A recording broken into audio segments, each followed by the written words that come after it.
The modern farmer doesn't have to settle for lost time and lost dollars simply because field conditions put such a drain on his equipment. Today's farmer can get the most out of his equipment, more dollars and greater uptime. He can finally achieve the perfect match.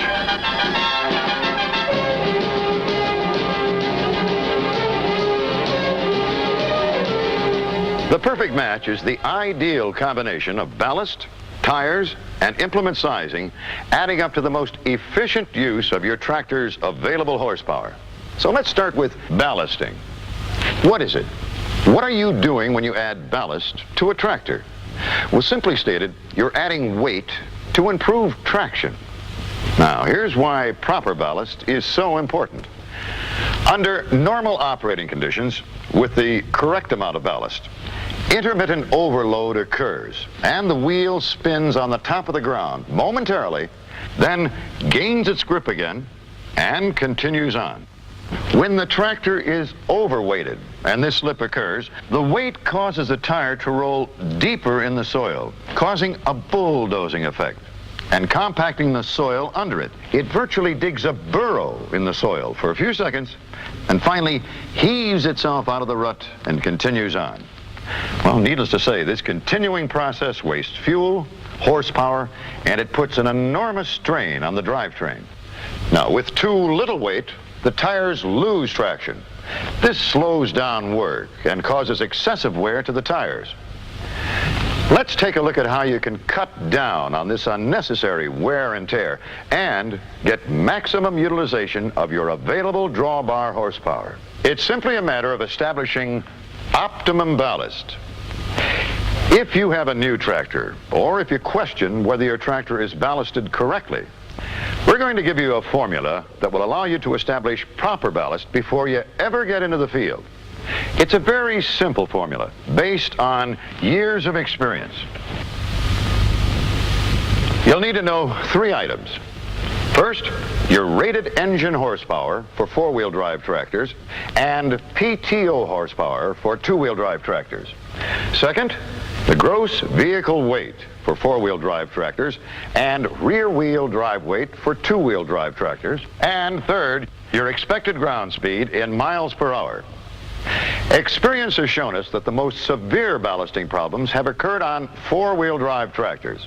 So let's take a 4586 as an example. 3 items we need to know are rated engine horsepower, which is 300. The gross vehicle weight, according to the operator's manual, with standard tires and a full load of fuel, is 24,600 pounds. And the expected ground speed, let's say, okay, will be 5 miles per hour. The total weight of the machine in the field should be 500 times engine horsepower over expected ground speed. So here's the formula. 500, which is our constant, times 300, which is the horsepower, over 5, which is our miles per hour. 30,000 pounds should be the total weight of the machine in the field in order to travel 5 miles per hour. Now, obviously, at a higher ground speed, less ballast would be required. So let's see how much ballast we'll have to add to the basic machine. All right, let's see. The total weight of the machine should be 30,000 pounds. We have 24,600 pounds, so we'll need to add 5,400 pounds of additional ballast. Now again, our formula is very simple. 500 times the engine horsepower for 4-wheel drive tractors or PTO horsepower for 2-wheel drive tractors divided by the expected miles per hour. Now, how to distribute the weight?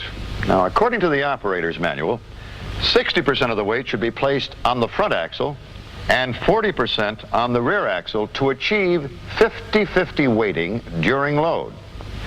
So we would add 60% of 5,400 pounds or 3,240 pounds to the front and 40% of 5,400 pounds or 2,160 pounds to the rear.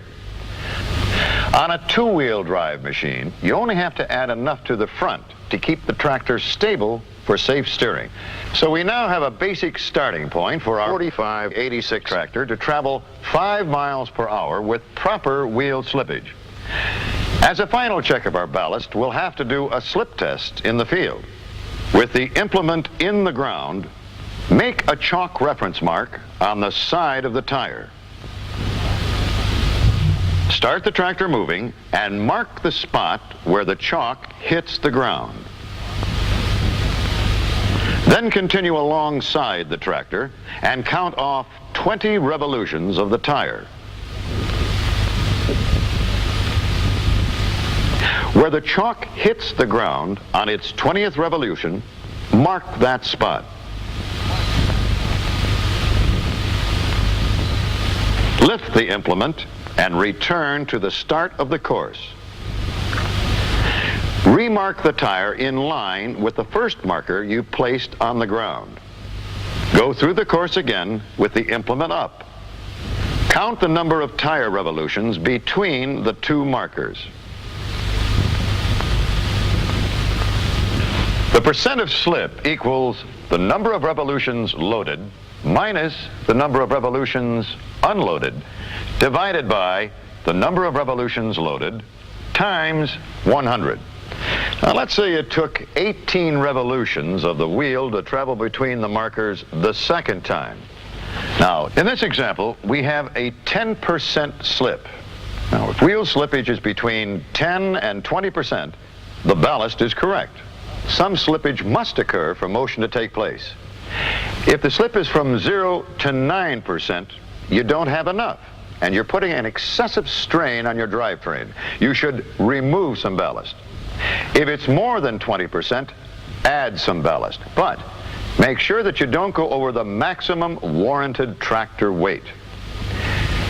Using this formula, wheel slippage should be just about right, and the ballast should need only minor adjustment after a field trial.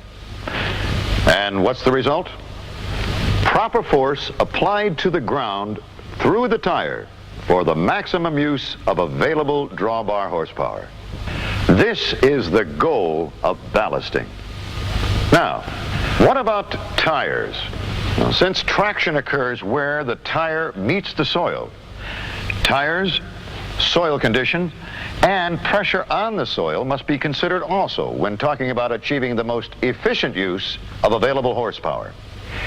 In firm soil conditions, the soil can withstand quite a bit of pressure before it compacts and the wheels dig in. In light soil, though, the same pressure will compact the soil easily, causing obvious traction and flotation problems. So you have two choices. You can either remove some of the weight to reduce pressure on the soil, which would destroy the optimum ballast we just established, or you could redistribute the weight to reduce pressure on the soil. In other words, you could add duals. Well, after all, by adding duals, you put twice the amount of rubber on the ground, right? Wrong. At the same inflation pressure, dual and single tires put almost exactly the same footprint on the ground. Now, let me prove that statement. I'll use balloons to illustrate my point, since balloons and tires work on the same principle. They're both filled with air. Now, as you can see, these balloons have been inflated to the same pressure. Okay, now let's say that this balloon, we'll call it balloon number 1, represents single tires, and that this weight right here represents the weight of the tractor. Now what I'm going to do, I'm going to place this balloon on this desk pad, which has some flour on it, then place this weight on top of the balloon, and we'll see how much flour we pick up. Oh, incidentally, we coated the balloons with oil for this demonstration.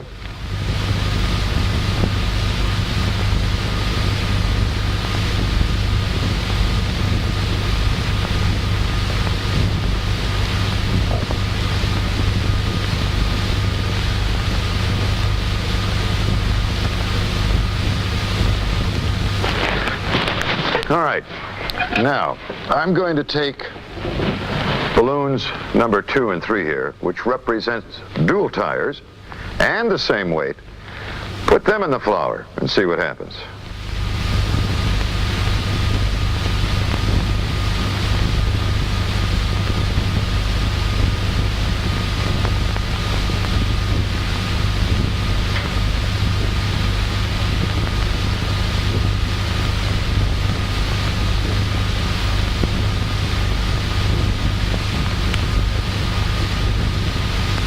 And the total contact area is about the same.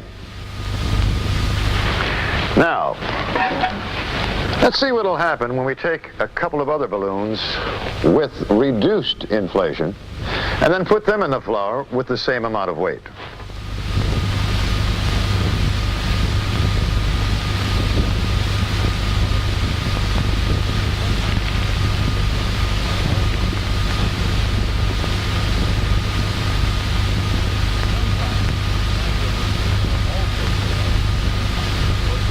The contact area is quite a bit greater here than it is here because these balloons deflect more.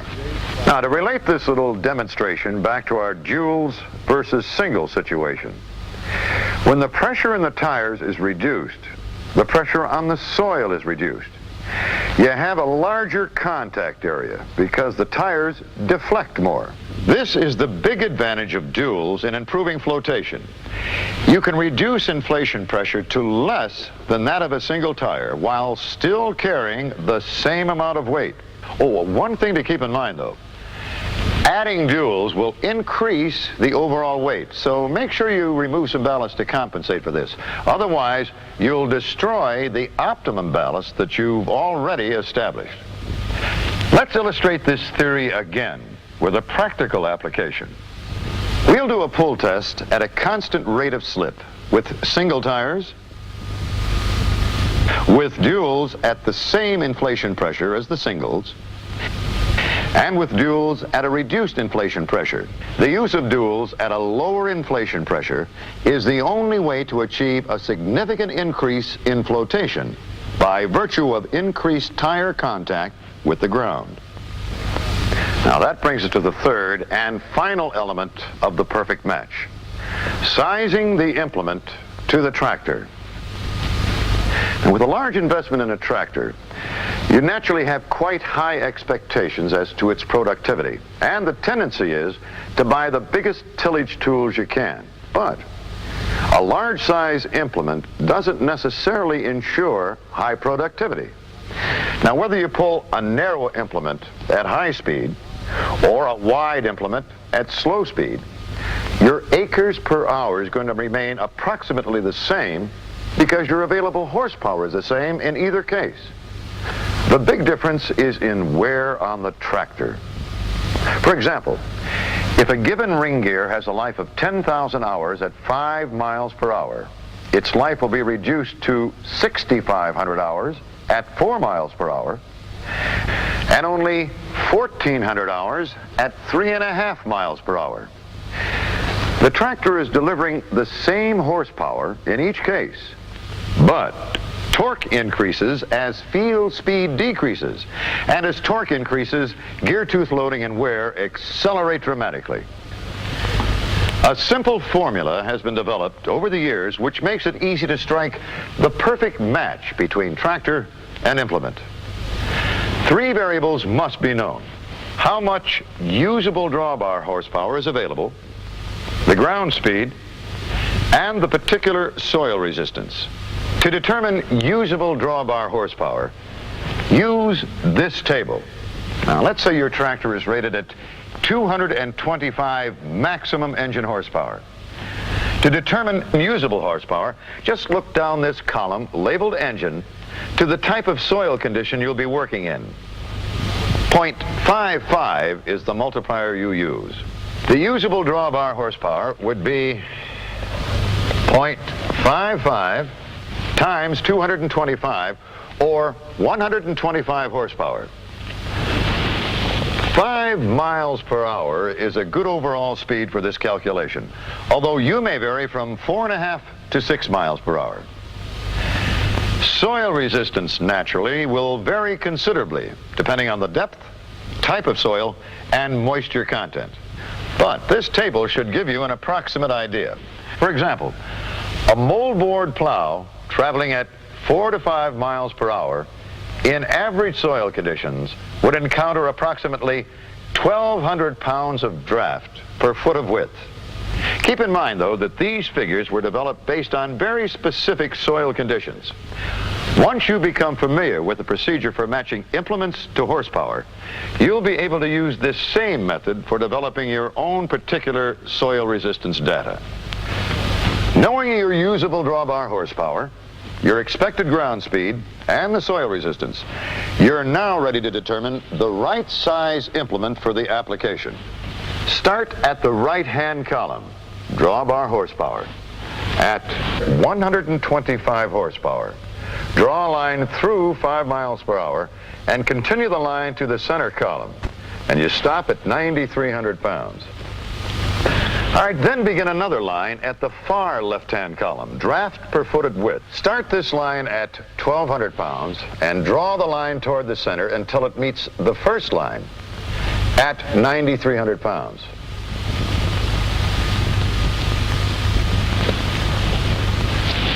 Now, where the line crosses the implement width column tells you the maximum width of the moldboard plow for this particular tractor and field conditions.